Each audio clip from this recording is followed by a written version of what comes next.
You already have within you everything you need to live a wonderful life. Mavis Karn, retired clinical social worker. I'm Stephen Middleton, coming to you from the Possibility Action Network. Our core values include I am, I can, and I will. I am Possibility Man. Today, I want to share on the theme Beyond Positive Thinking. But first, a reminder. If you have not visited my YouTube channel, I have put a link below this video. Hope that you'll go over there and subscribe to my channel. I'll keep you updated when I post new content. But back to our share, Beyond Positive Thinking. Now, if you are of a certain generation, you probably know that the positive thinking craze has been around for several decades. The grandfather of positive thinking was the great Norman Vincent Peale, who wrote his groundbreaking book, Beyond Positive Thinking. Following Dr. Peale was Dr. Wayne Dwyer, who wrote one of his first major books, I think was entitled Your Erogenous Zone. And of course, in the decades that followed, Dr. Dwyer wrote a series of books, audio tapes, all pointing to positive thinking. And of course, he evolved to begin writing about how we think makes a difference in our lives. Then there was Shad Helmstetter, the father of self-talk.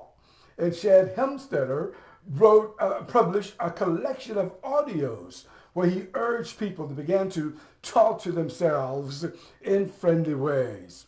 And then there was Zig Ziglar, who published his collection, See You at the Top, where he emphasized the importance of positive thinking. All of these individuals, Norman Vincent Peale, Wayne Dyer, Shad Helmstetter, Zig Ziglar, all did well in telling us to try to think positive.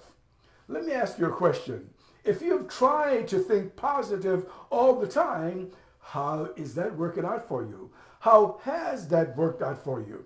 Positive thinking is great, but you know something? It only takes us part way. Today, I would say thinking positive was a good start, but there is a better way. And that's why I want to talk about beyond positive thinking. You know, individuals such as Sydney Banks and Mavis Karn and a host of other students have been talking about this better way. Sydney Banks pointed us to three principles. The principles of mind, the principle of consciousness, and the principle of thought. Now, he wasn't telling people to go lock themselves in a room and try to think positive. I am special. I can do it. He and hundreds of his students are suggesting something else.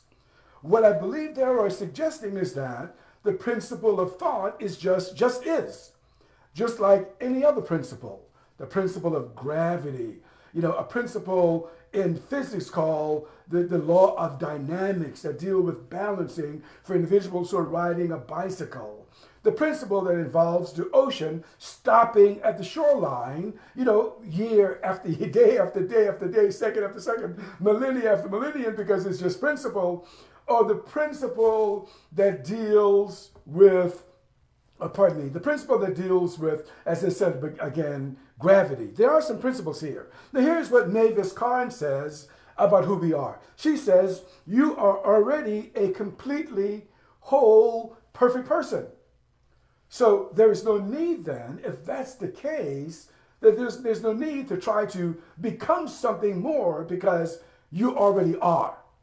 That's just the way that it is.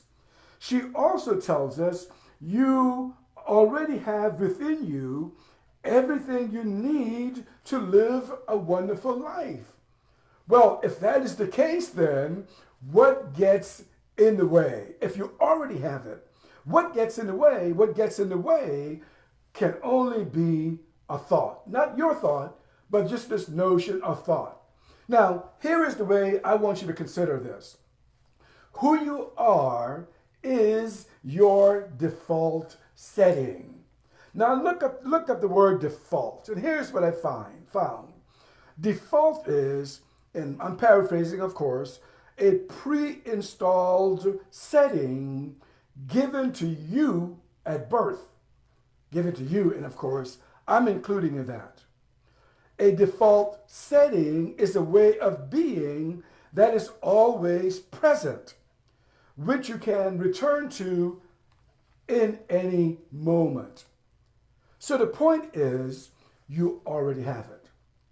Now, what are some things that people try to be positive about? Well, one thing could be, I am capable. And they work and thinking, I am capable, I am capable, I am capable. And oftentimes, as they work on trying to make themselves think that they're capable, what their mind registers is, I'm not there yet. I am not there yet. I haven't gotten there yet. So therefore, they're reproducing more of the thing that they do not want. So the better way then that I have been chewing on for several weeks now, and I hope to chew on it for a little more as we go forward with this series on Beyond Positive Thinking, is to recognize that you already have it. Now, how can you do this? Recognizing that you already have it is an insight. It's an insight. It's something that you can actually see that you already have. And once you see it, you will realize that you do not have to make it happen. You do not have to work on it. Now, I've talked about insights in my video series before, and I mentioned two things that I'll reference to you now. One is, have you ever walked down a road and seen an object that reminded you of a snake in the road? I asked one of my sisters about this about 2 or 3 weeks ago, and the moment I said it, she had a reaction. She responded. Just the thought of walking down the road and imagining that a snake was in the road, she had instantly a kind of panic attack. But when we talked about it, I said, now notice your reaction and notice that you're only reacting to my words. Then she was able to relax. That's an insight. Another insight could be about Santa Claus. If you live in the West, then you probably grew up learning about Santa Claus. And at some age, at some point, you recognize that Santa Claus was really your mother and your father. And the moment you recognize this whole idea of Santa Claus vanished. That's what an insight does. So let's go back to what I've said before. Your default setting is wellness. Your default setting is self-confidence. Your default setting is wisdom. I remember many years ago, I was in my early 20s, I realized that I was not a man with a lot of wisdom. So I began to pray for it. God, give me wisdom.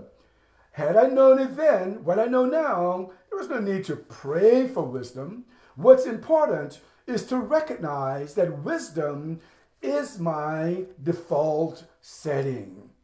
Now, if you look at the community that you belong to, look at your friends, your family, your associates at work, and others, you'll find that a lot of people are not living up to their potential because they have this idea that they just aren't good enough. I know I was one of those people. And even now, I could be struck with a thought and believe it, that somehow I am inadequate. Because the principle of thought is alive. The principle of thought is in the world. And every now and then, an individual may just pick up the thought, you're not good enough.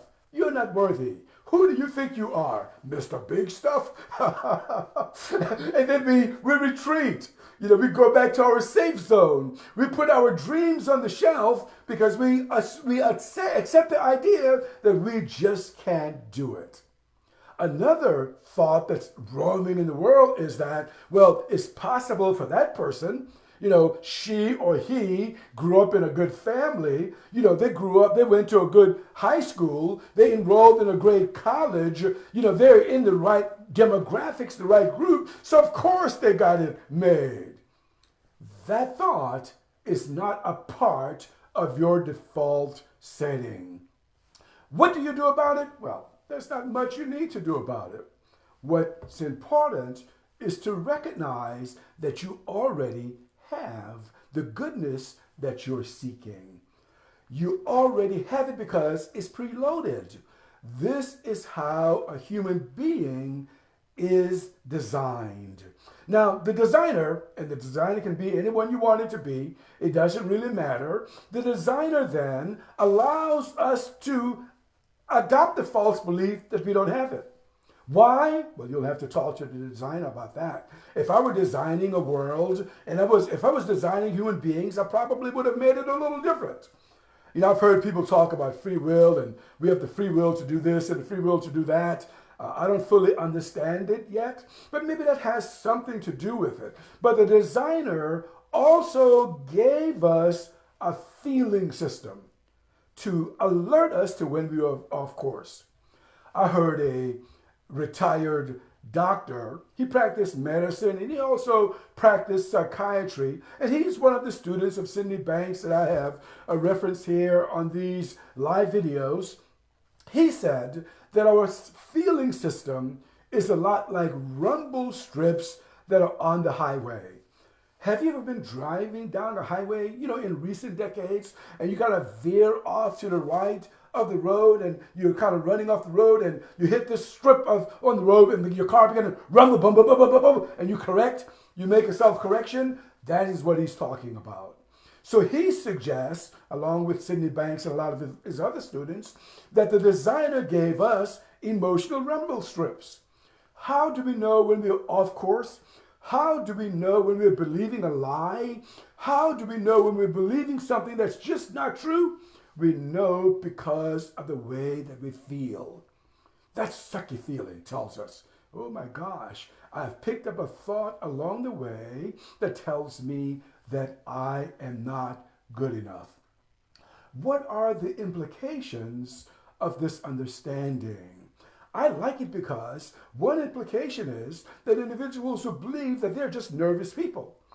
I just live with panic and anxiety, and this is what I do, and I have to take the drugs to try to make myself feel better. The implication of this understanding is that you do not have to live with panic attacks. You do not have to live with anxiety. You can actually see that your default setting is one of peace, is one of repose. And once you see it, like any other insight, you probably will not become alarmed again when something that mimics a panic shows up for you. Another implication is depression. Depression. I heard someone describe depression is this idea that you can make the past different. This idea that you need to alter your past. You need to change your past. And because you're stuck between wanting to change it and you can't change it, you have a depressed mood. That's your rumble strip. That's telling you that you're using thought in a wrong way. The implication of this understanding then is that a person can see past depression. Wow, isn't that amazing? Another implication. I think about our young people all the time. I'm a former teacher, a former college professor. I think about elementary school children, high school children, college students, graduate students, professional students in medical school, dental school, law school, because all of them are plagued with the notion that they are not good enough. What are the implications of an individual realizing that they have just picked up a thought and that their default setting is good enough? I'm Stephen Middleton. I'm with the Possibility Action Network. Our core values include I am, I can, and I will. I am Possibility Man. Until next time, good day.